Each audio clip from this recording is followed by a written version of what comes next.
চুয়াডাঙ্গার মাঠ জুড়ে এখন আউশ ধান। এর পাশাপাশি আগামী শীতকালীন সবজি চাষেও ব্যস্ত কৃষকরা। এ সময় ইউরিয়া, টিএসপি ও ডিএপি সারের ব্যাপক চাহিদা থাকলেও মিলছে না এক ছটাকও। সরকারের অনুমোদিত ডিলারের কাছ থেকে মাঝে মধ্যে সামান্য সার মিললেও তা কিনতে হচ্ছে বাড়তি দামে।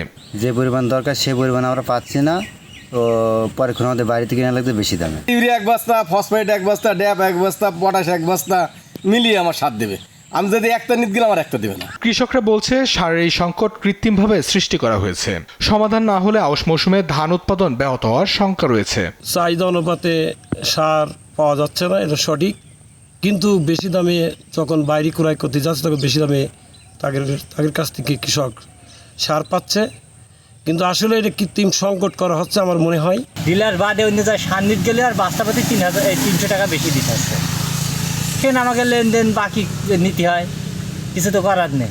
ডিলার হিসাবে তো সার নিতে গেলে তো আমাকে চাষই হবে না, চাষ সাইডে বসে থাকতে হবে। তবে বাড়তি দামে সার বিক্রির কথা অস্বীকার করেছেন ডিলার অ্যাসোসিয়েশন। তাছাড়া ওই কথাটা ঠিক না যে ইউরিয়া না নিতে দেবো না, কি টিএসপি ছাড়া দেবো না।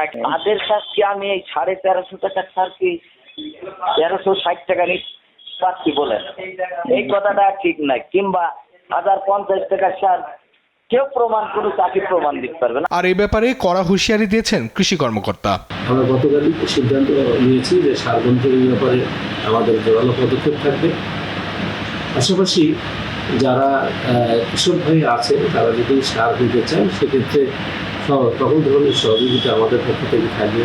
কোনো ডিলারের কাছে গিয়ে যদি কোনো সমস্যার সম্মুখীন হন সেক্ষেত্রে আমাদেরকে একটু জানালে আমরা তাৎক্ষণিকভাবে সেটা ব্যবস্থা নেব। চুয়াডাঙ্গা জেলায় এবার আউশ ধানের চাষ হয়েছে 94,220 হেক্টর জমিতে। এর জন্য সারের চাহিদা 1,14,701 মেট্রিক টন। অঙ্কন চৌধুরী, নিউজ ডেস্ক, দেশ টিভি।